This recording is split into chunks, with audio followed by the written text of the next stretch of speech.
Hello, everyone. This is your host, Manoj Tandon, with another episode of Dark Rhino Security, Security Confidential. We have another fabulous guest, but before we get to him, I got to remind you, show us a little love. Hit the subscribe and like button. It does wonders for the algorithm, and that helps us all out to keep bringing this content to you. But getting back to the show today we have Craig Taylor joining us. He's a great guy. He's been in the business for over 30 years. He's been a CISSP since 2001, so that should give you folks an indication of how long he's been in the cybersecurity business. He is currently the CEO of CyberHoot, but he's also worked with a lot of names that you guys will know out there: Chase Paymentech, Vistaprint, DXC Technologies. He's been looking at risk across a multifaceted of industries, has addressed the people side of cyber. We're honored to have him on the show. Craig, thank you for being here and giving us this time. Manoj, it's my pleasure. I am really excited about this. We got a little time to get to know one another before this, and I'm really excited about your lines of inquiry here. This is going to be fun. That's the most important thing. It should be fun. Because that way most people listen in their cars, and they should have fun while they're driving too. So hey, so Craig, let's start a little bit about your background here. Give us the insight. How did you get to cyber? So my degree is in psychology. I studied people. I studied what motivates people, how animals learn, operant conditioning, positive and negative reinforcement theory in university, and quite quickly decided I didn't want to get a PhD and I didn't want to counsel people. I just want to understand what makes them tick.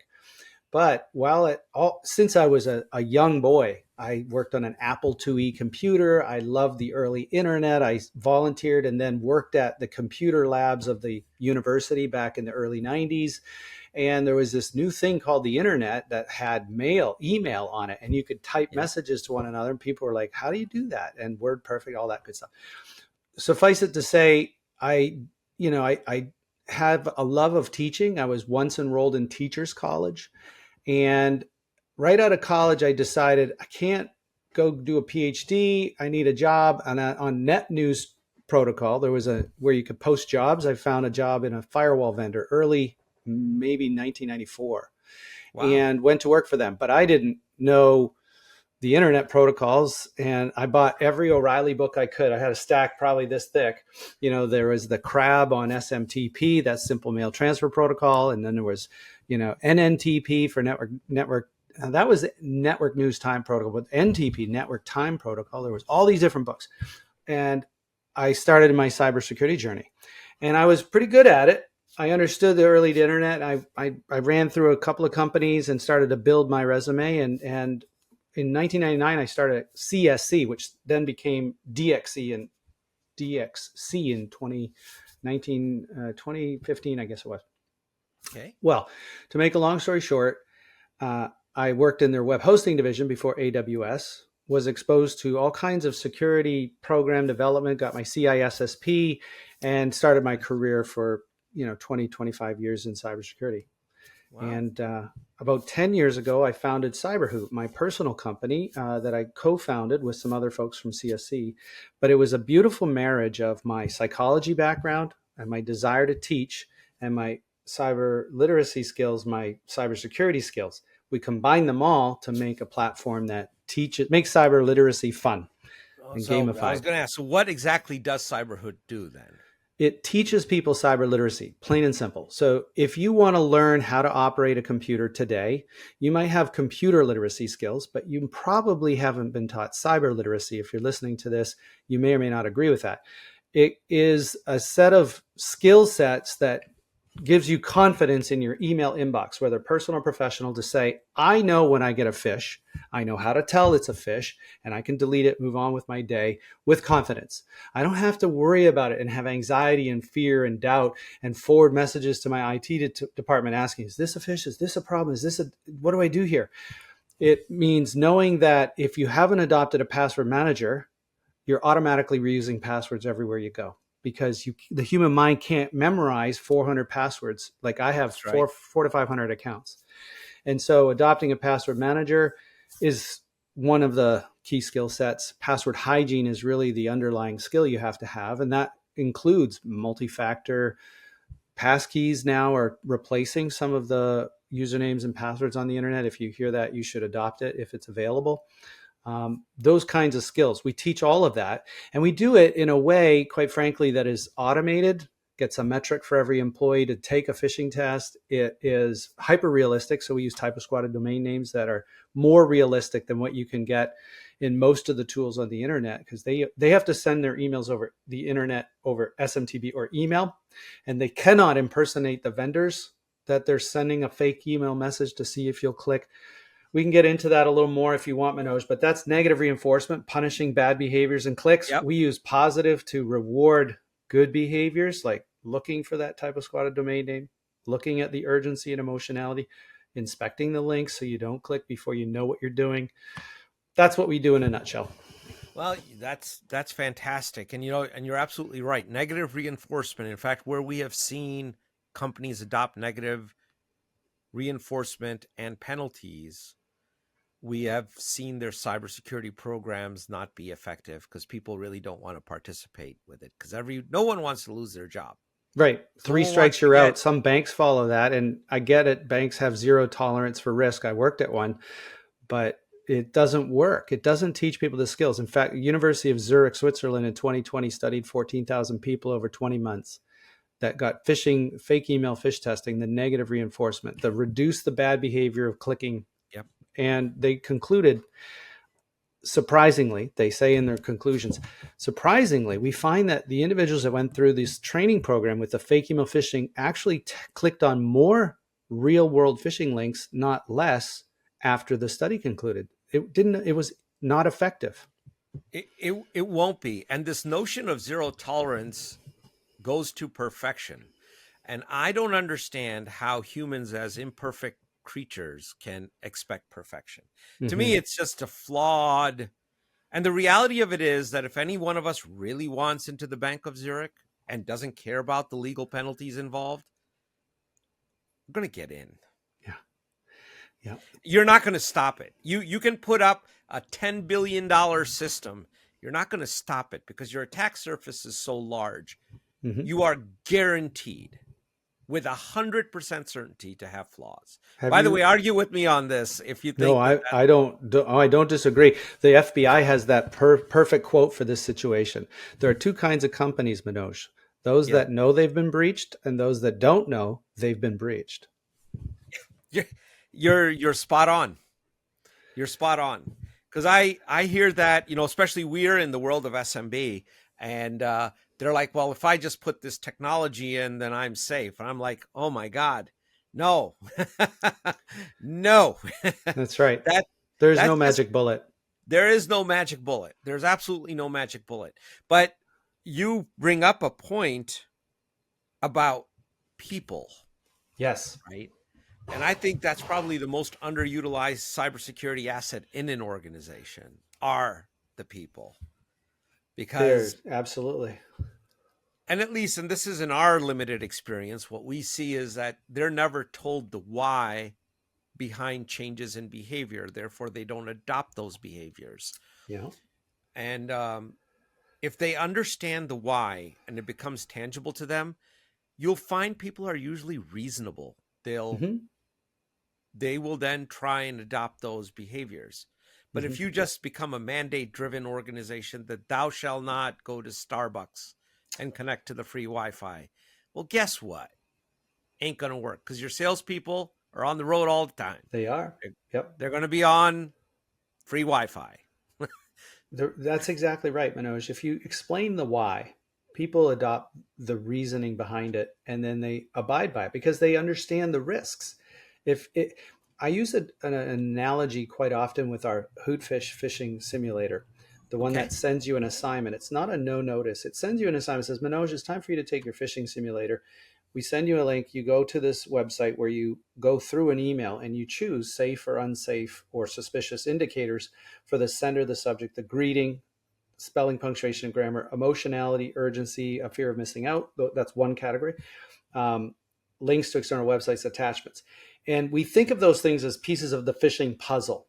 And at the end of this exercise, people have put the puzzle together. They have a crystal clear picture. This is what phishing is. Now I understand what it is and how it works. I understand to look for typo squatted domain names because that's what hackers do.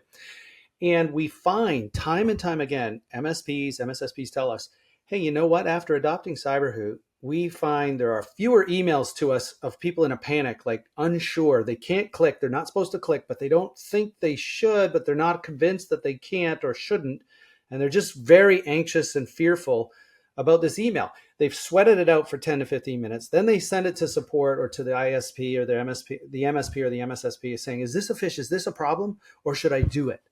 And once we teach them how to phish, right, with that crystal clear picture, those emails go away. The individuals have the confidence to decide on their own, the efficiency to do it quickly, and the security is just inherent because they understand how to phish. We've taught them, in other words, here's another anachronism. We've taught them how to phish, feeding them for a lifetime, as opposed to when you send that fake email phish, you're sending it today. Maybe people won't click today, but all bets are off if there's a really juicy email that's spearphished for a certain individual, or tomorrow they've forgotten and they click anyways. Exactly. Now tell me, how do you address business email compromise in this process? That's an excellent point.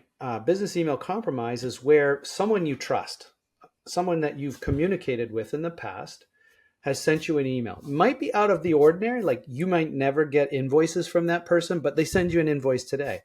That's the clue something's not right. And whenever something is a little off or something's not right, maybe you don't even have a conscious thought about what's wrong, but you know something's not right. You pick up the phone and you call the person. You say, hey, did you want me to forward this invoice to finance, or did you mean to send it to me? Or is there another Craig in your mailbox that you accidentally sent me this one and you didn't mean to? Oh, no, don't click. Someone has compromised. They're in my email account. I can't stop them. I don't know what to do. Oh, that's that. So when there's something wrong, or when there's a wire transfer where they say, Manoj, we got a bank under audit right now, so we need you to change the wiring instructions. Never, ever change financial payment information based on an email. Always call the sender on either side, whether you're paying the bill or receiving the payment. Always validate via the phone and real people using a trusted number, because you might get an email that says, here's the number to call. And it could be a deep fake that someone's impersonating CFO of this company. And you've talked to them, so you know their voice, but it's a deep fake. You have to call the legitimate number and do it that way. So, Craig, what you're describing is so 1980s. Nobody in 2025 wants to pick up the phone and call anyone. How do you convince a whole new generation that they need to go back to the way their parents did stuff? Well, it's very simple. If you like the money that's in your bank account and you're wanting to pay the right person, because you can't trust that the other side hasn't been compromised, you need to reach out and confirm any changes to wiring or payment instructions. Plain and simple. Or have really good cyber insurance and hope that they pay for it when you send the money to the wrong place. I have done 3 cyber incidents this year in my company, all to do with wire fraud. And they were not small amounts, over $100,000 in each case, gone. Okay. And because one end of the communication on both sides was compromised. And when that happens, they'll register a domain name that is off by one letter. They'll put an S on the end of your domain name. It could be Rhiino Securities with an S.com. And they move the conversation from the business email compromised email to the new domain so that there's no fear of interjection. They monitor here. So if you send something, they can stop the communications and they can have the communications be limited. And then they send the wiring instructions that are different. And when you get instructions to change wiring, you have to call. There's just no two ways about it. It's the only answer. So this gets us to this whole notion of risk, which is a term thrown around in the cybersecurity industry quite a bit. But in terms of understanding risk, if we were going to start somewhere, would it be remiss, especially for a smaller business, where, some over $100,000 would be devastating to them, right? And their cyber insurance policy, if it's not a standalone policy, may not cover all of it. And even if it is a standalone policy, it might only pay out 30 cents on the dollar. We've seen that over Yeah, and and over it again. doesn't pay your payroll for the 3 or 4 weeks that it takes to get that policy done. So your employees are suffering, and you can have just so much stress and anxiety.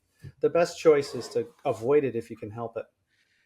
So should the conversation not begin on risk then with, if you will, looking at protecting the revenue chain of the organization? First place. Potentially, yeah, that's one of the noble goals, Manoj. But a lot of times I get a different question in this topic that's something along the lines of, if I'm an SMB or a mid-market owner of a company, what's the one thing I start with? What do I do first? Because you could do 20 things. And there's a lot of companies, we talked about this earlier, silver bullets. Oh, you got to have EDR. That's the holy grail. That's going to protect you. Or you got to have the latest stateful inspection firewall. Or you got to have this or that. None of that's true. You have two things are absolutely written in stone. You have a finite budget and you have a limited amount of time to address risk to your business.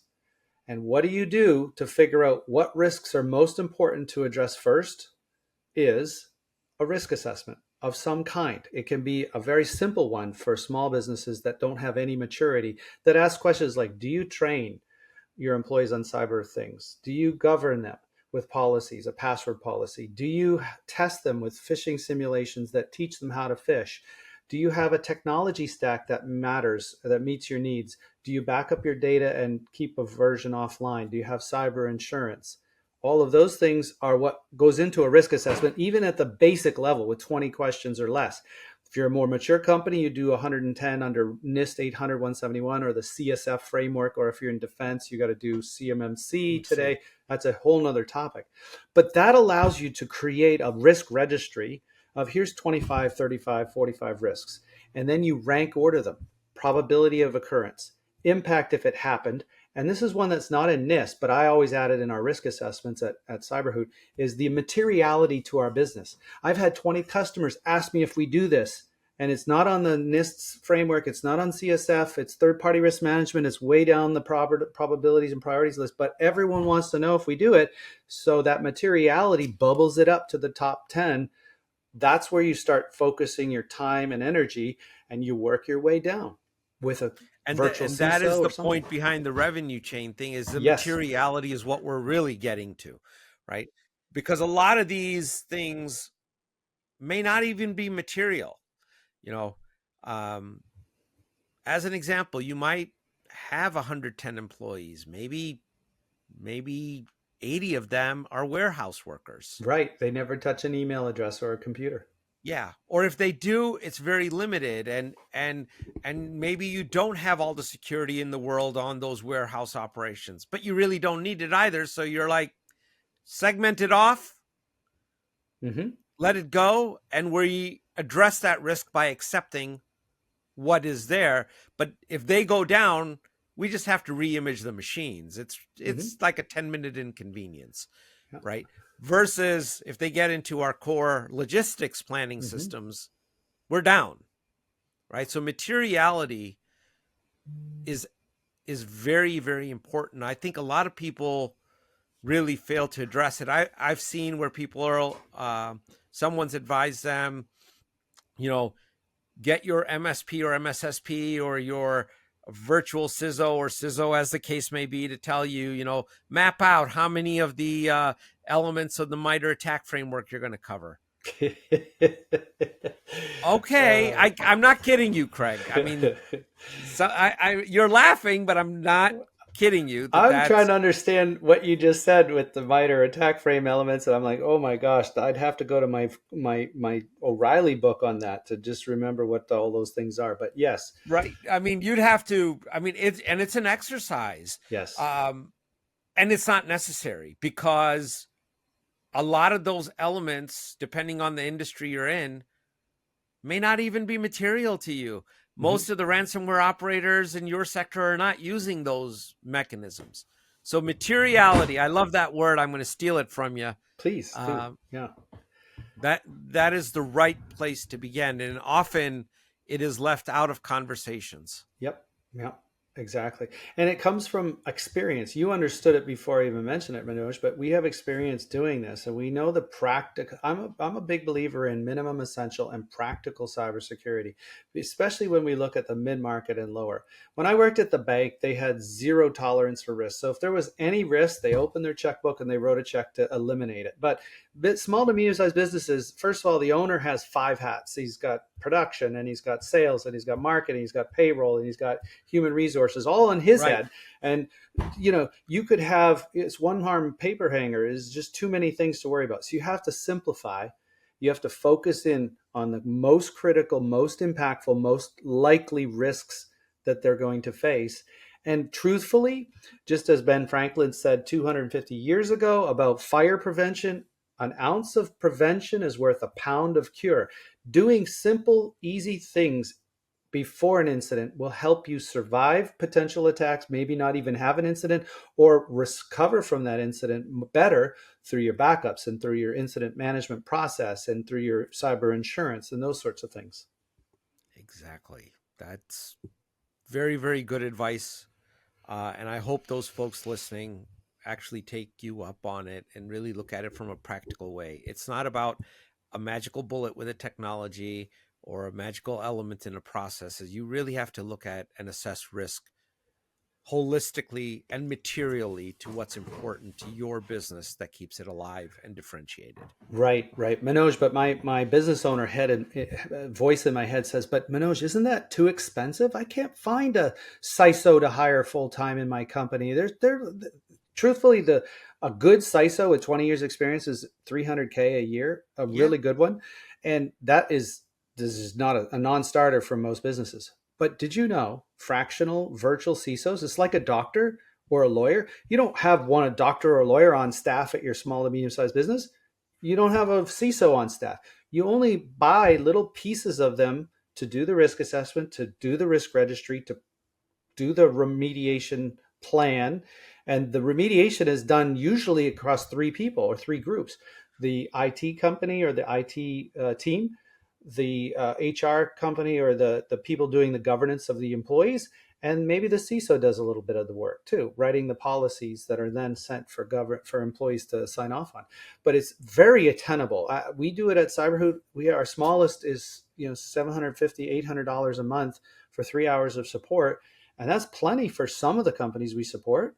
It's not enough for many of them. We're at up to $2,000 and $3,000 and $4,000 for some other ones. But at the end of the day, it's right sizing it so that they know with confidence I'm spending my time and money on the right things, the things that we all agreed are appropriate and we've rated them and we know what they are and we've not done it in a vacuum. And guess what? Other people have told me, Manoj, but what happens if you have a security incident and it hit one of the lower ranking risks? That has happened. Yeah, And sure. what do you say? Well, the best we knew at the time was that this was lower probability, lower impact. It was all the reasons we all decided together that this did not belong at the top of the list. Maybe we made a mistake. It's possible. No one's humans are humans. Well, the industry changes. I mean, Mhm. the bad guys, bad actors evolve their techniques often faster. Actually, they do go faster than the defenders. Yes, yes. There's two absolutes. Attackers are exceeding our defending abilities most of the time. That's why the news media is full of these events. And the second is that the development of new technologies exceeds our ability to manage it properly. Right? Look at DeepSeek about a month and a half ago. They were putting it out on the internet, and oh, we forgot to close the database, and so now there's a million lines of DeepSeek queries that are open to the world. Huh? Sorry, we didn't mean to share all that data. It was an accident. But these things happen. Um, yeah. So all you can do is prepare for it, get that virtual CISO in place, do a mini risk assessment. And in almost every single risk assessment I've ever done, we pair the beginning of the risk assessment, we start training and governing and testing the end users at that company because it's never been done. And that is the biggest single thing you can do to help your human element. And then the technology side, we push a password manager on them because if they're not doing that, I can show you on the dark web your employees' favorite passwords, redacted, Oh, they're all out there. I non-redacted. They're mean, all out there. and you can see them. And if you're an American citizen, your social security number is out there. Yes, the NPD breach got 12 copies of mine. Every address I've ever lived was listed in there, and my ex-wife's addresses too. There you go. So it's all there. And Mhm. which actually, we had another expert on the show. I forget. He's a great guy. He presented at Black Hat. But one of his suggestions was this frequency of change of passwords is really not a very effective Oh, approach. Do NIST you even have a changed comment? their tune, 100%. So in Why is that? What's your reason? 2003, let me go give you the history. 2003, NIST said 9-character complex passwords change every 90 days. There wasn't really a lot of password managers, so I didn't mention that. And it was bad advice because my psychology background can help you understand why.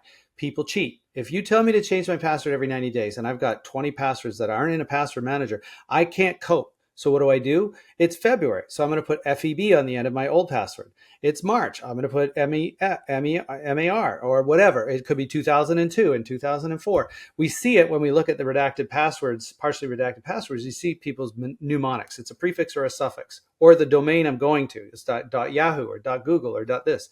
It doesn't work. So people cheat. And then those things become predictable based on the breaches that occur. You can see that this person's mnemonic that they use is X, Y, or Z, and I can try it on their VPN or on their email account. So it never, ever works. NIST finally got wise to that in 2017 and said, okay, make the passwords longer, 14 characters. Then they changed it in 2025, in the fall to 15 characters. That's now the minimum length of password. They said no complexity, because you can remember a passphrase for your master password on your password manager, and then it can generate gook for all your other passwords. I don't know any of my passwords. So when I make a mistake, if I was to make a mistake and click on a link from a friend who wrote me a LinkedIn recommendation, and I clicked on it and I sat there on the LinkedIn login screen and my password manager is going, I don't know where I am. I have no idea where you are. I don't want to put a password in this website. I've never seen it before. But I'm like, it's LinkedIn. You got to log in. What's wrong? And then you look at the URL and I'm on a server somewhere else in the world. I'm like, duh. The password manager saved me.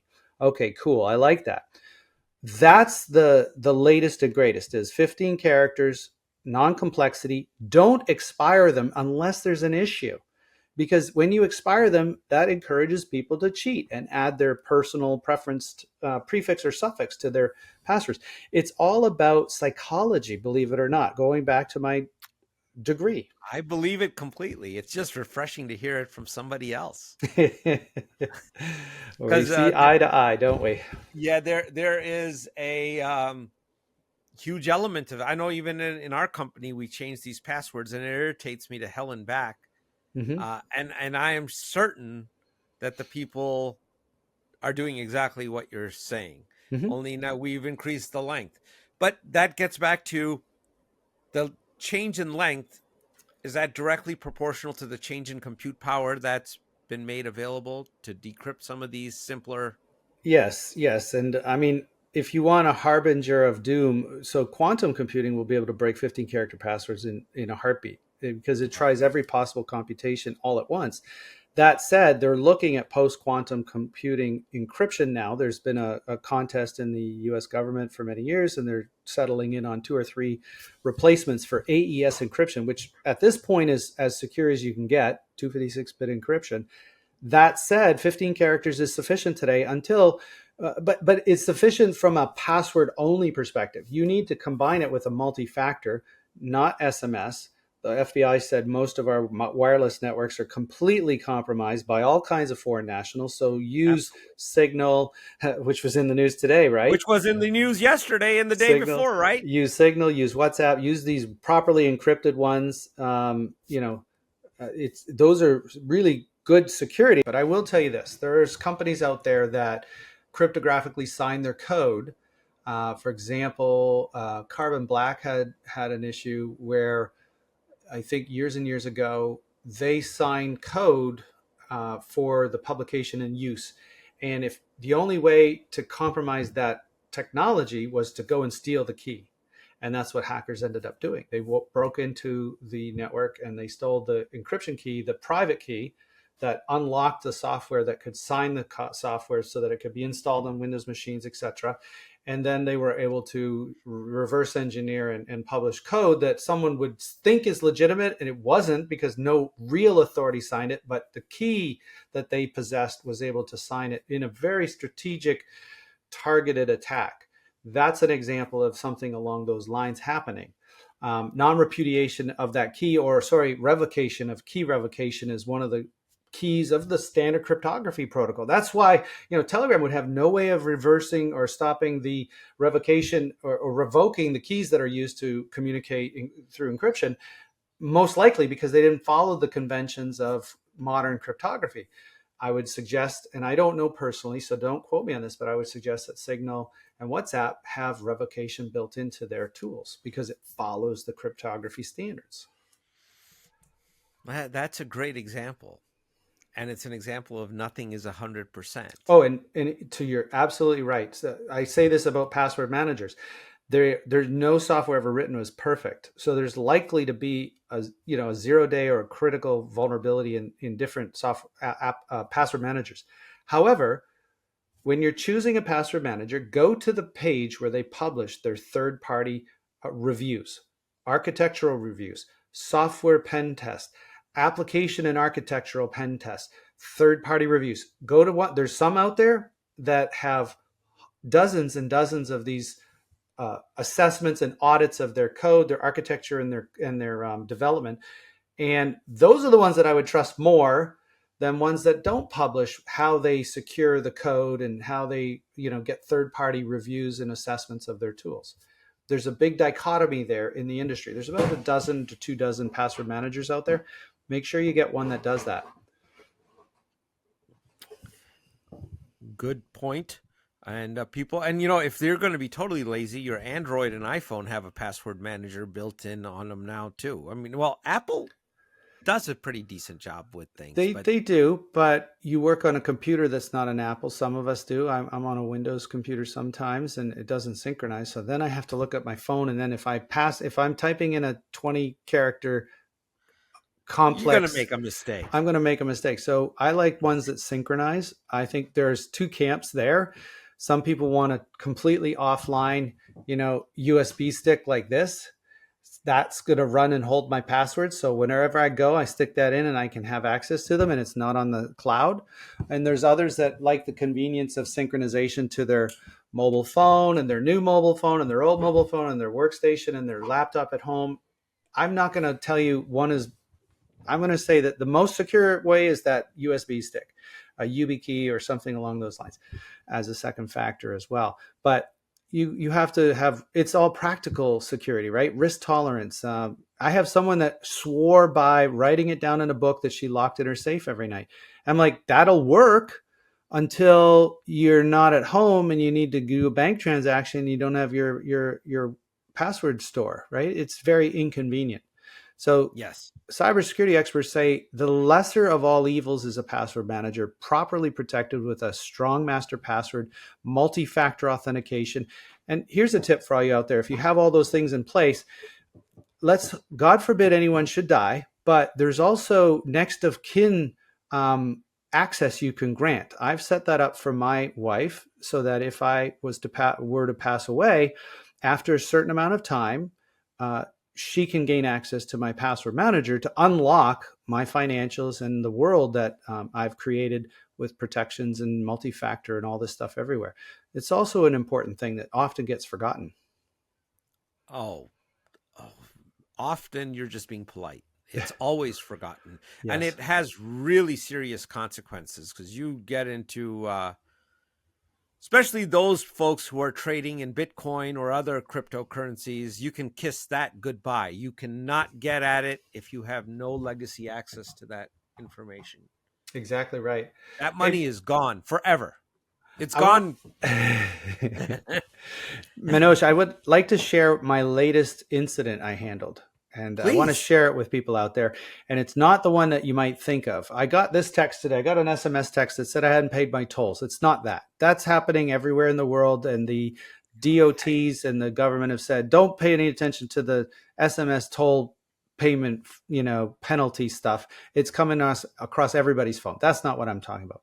I had a person that was targeted with a flood of email because they were subscribed to 100 different newsletters from all over the world. Some were coming in Arabic, some were coming in Dutch and French and English. Didn't matter. Any website that has a newsletter that didn't require someone to click, I am this person and I want to subscribe to that newsletter. Like most of the world, when you subscribe to a newsletter, you don't start getting it until you click on the confirmation email in your inbox. No, there's literally thousands of newsletters out there that don't do that. They're homegrown, very backwaterish kind of things. But this person was targeted. Okay. So they started getting hundreds and hundreds of messages a day. And what do you do when you want to clean up your mail? You start unsubscribing, right?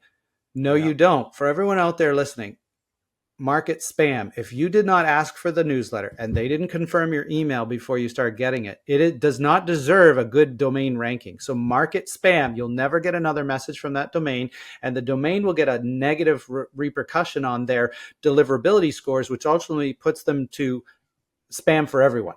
So that's what you do. But this person unsubscribed and multiple times. And then guess what? One of those unsubscribed links was booby trapped or had a malicious website man-in-the-middle attack that reached into his computer. And because he was logged into his email account, reading and unsubscribing to his emails, and he happened to be at that moment logged into his bank account, he got a phone call from his bank a few minutes later. Hey, why are you trying to transfer money and you don't have the second factor? You've tried it 10 times. We think someone's in your account. We're going to shut your account access down until we fix this. And then somebody else said, hey, a phone call came in. You're sending email out of your account that looks very fishy. Like there's attachments for invoices that you never do. And I know you won't do that. So someone's in your email account. It was an evil proxy that stole his active session token and provided it immediately to the hacker who had targeted him with those subscriptions. So the moment he clicked on the unsubscribe, it went through an evil proxy website, which reached into his computer, said, "Ooh, what active tokens do you have? Oh, here's one for your email. Here's one for your bank. Here you go, hacker. Log into those accounts because they're current and they're active and they work. All you need is the token." So the hacker got in, scraped his email, logged into his bank, started causing havoc. Now, we were fortunate. There was no money transfer because of good MFA backup on high value transactions, but his email wasn't as lucky. He got a lot of emails sent out on that front. So it's one of these really interesting tweaks on phishing attack because it was hidden deep within an email that looked legitimate from newsletters, but it was that little blue unsubscribe link at the bottom of all those emails. I say mark them spam. Don't do it. I did not know that, or had not thought of that. Mm-hmm. That is good advice. It's interesting. Yeah, if you mark it as spam, and if you hit unsubscribe, then you could. That's a good one. That is actually a good one. Well, there's another reason not to click unsubscribe because people guess at emails all the time based on mnemonics and how a company constructs things. So if you click unsubscribe, you're confirming that this is a legitimate email because it was received. And now they can do whatever they want because it starts off from the presumption that it's an illegitimate sender anyways. If you unsubscribe from it, they're confirming your email. Now they sell it to the highest bidder 25 times and you suddenly find yourself getting more email, not less. So if you didn't subscribe purposefully and there's not a confirmation email, they're not following best practice. They don't deserve your time and attention, and they do deserve a back mark on their domain authority by marking them as spam. What do you see, Craig, as the biggest cybersecurity threats here in 2025? AI. AI is creating a whole host of privacy issues. So agentic agents are coming into fruition. They're actually working really well. For example, in healthcare, an agentic agent is an AI body that's been trained on a body of work to do something very specific. And don't do anything but this, like look at radiographs for cancer and tell me if there's cancer there. And they're very good at that, okay? With some they've caveats. reached the sub 3% error rate, which is better than human. Well, but for what population of users? Because what we don't hear about is the bias built into the data it trained on. If you were to learn what radiology is doing successfully, is it's a white Anglo-Saxon population, male or female. If you have cancer in a non-white Anglo-Saxon population, it's not detected as well. There are more false positives, and nobody talks about that because there's biases built into the data that it consumes to create its discovery model. So you have to worry about the same thing happened with Clearview AI. It was facial recognition that is used by police officers all over the world and governments and everything. It was trained on white data. And so when you put a black suspect in front of it, it would go, this could be one of 12 people. I'm not really sure. Put a white person, it's like, I know that is this person.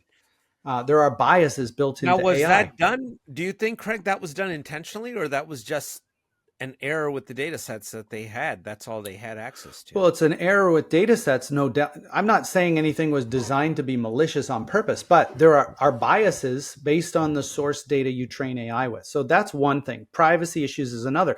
How about when you are using it for, let's say, a white Anglo-Saxon male in his 50s, and you're trying to detect if there's prostate cancer, and you throw a radiograph up there? That's John Doe's personal data. Your medical imagery is your own personal data. Now it's in the AI agent. It's been adopted in there. Is there a privacy concern over you getting a diagnosis? Yes or no is helpful, but now are you okay with your personal data being in the agentic model, saying decision making for everybody else? What if they could tie it back to you? What if you're applying for health insurance next week and you get this radiograph back and they share it with the health insurance underwriter? Oh, well, you can't get insurance, Mr. Jones, because you have prostate cancer. What do you mean I have prostate cancer? I haven't met with my doctor yet. Oh my God. Yeah. So there's those things. We had an episode over October. We used to do these the cyber horror stories in the spirit of the season. And one of them was, I don't remember the exact story, but long story short was this woman found out she was pregnant from the ads she was receiving.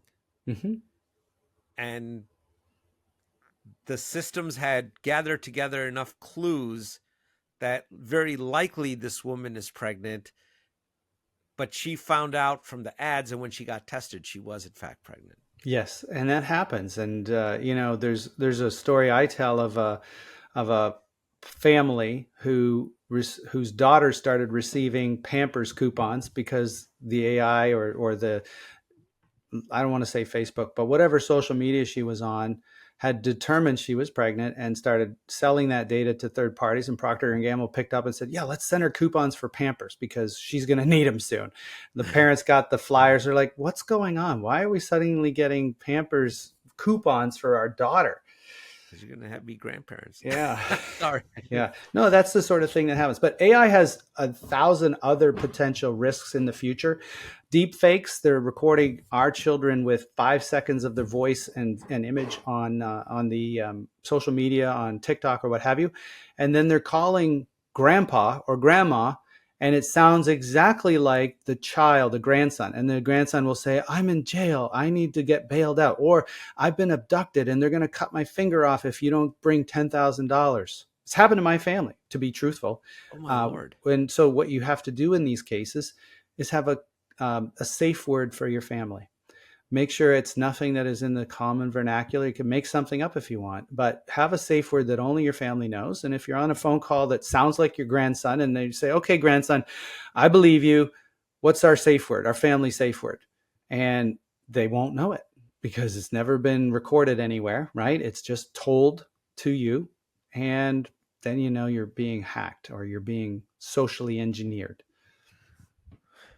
There was that poor fellow in Hong Kong who let go of $25 million or so because of a Zoom call.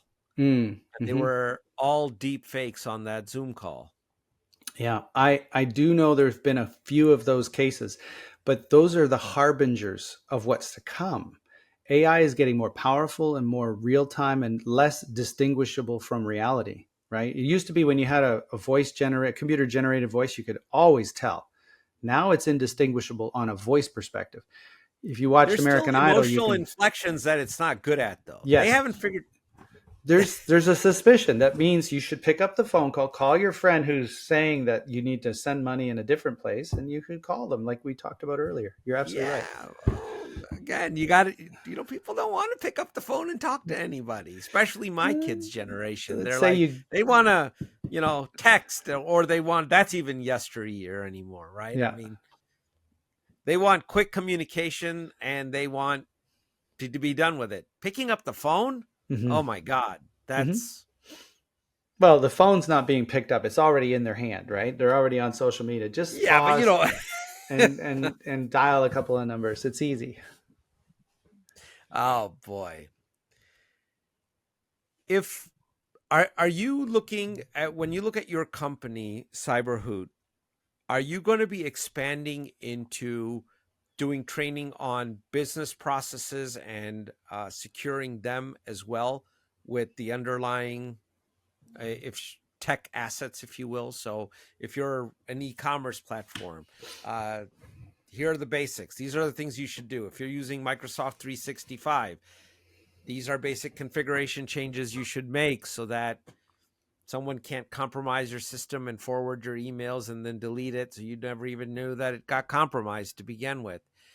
Is there, I haven't seen too many platforms do that, but I'm curious if that some things like that are on the Well, radar we potentially. partner with companies that bring some of our tools to their platforms that already do some of those things.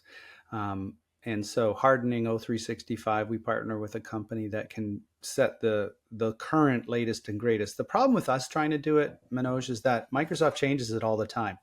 And so we would be out of date very quickly. It's not our bread and butter. What our bread and butter is social engineering and cybersecurity threat avoidance by teaching humans how to spot and avoid certain attack vectors like weak password hygiene or social engineering, whether it's vishing, smishing, quishing, QR code phishing, or traditional phishing via email. Those are the things that we teach and we focus and double down on because those are the most common attacks. So just to be brief about this point, Verizon Data Breach Report is an amalgamation of all the breach data that is produced once a year for the last 25 years. They did an analysis in 2003 and 2023. They compared the kinds of ways companies are breached, and they're the same. Phishing is number one, social engineering through phishing emails, and password hygiene is number two. And some of the number threes and fours changed over the years, but they're largely, the same.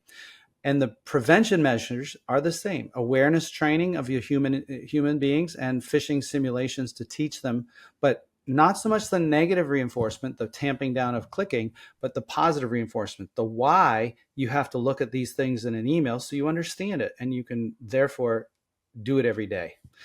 Those are the same.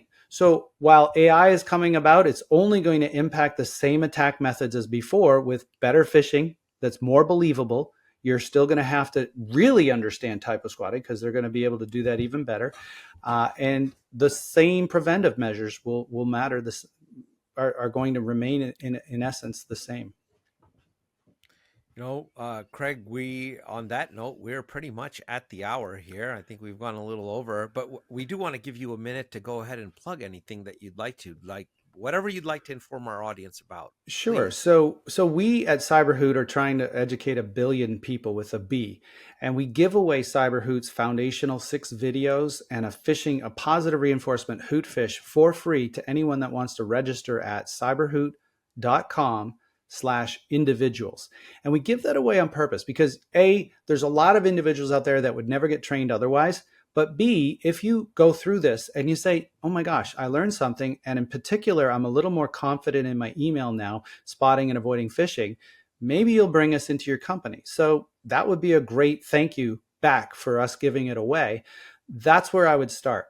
The second thing I would say is CyberHoot, sells itself through MSPs and MSSPs like Rhiino Security. So I'd love to show you it in real at some point, but anyone can book a meeting with us by emailing sales@cyberhoot.com and we can get you a meeting, or visiting cyberhoot.com. There's a meet with me button there. You can click and schedule a demo. And if they want to get a hold of you directly, is there a way to do that? Sure. Craig@cyberhoot.com. There we go. Hey, Craig, it's been a pleasure having you here. We've only scratched the surface. So please come back at some point and I'd educate love us a to. little bit more. Thanks for all the practical knowledge. I'm sure our listeners appreciate it. My pleasure. You made it so enjoyable. Thank you, Manoj. Take care, Craig. You too.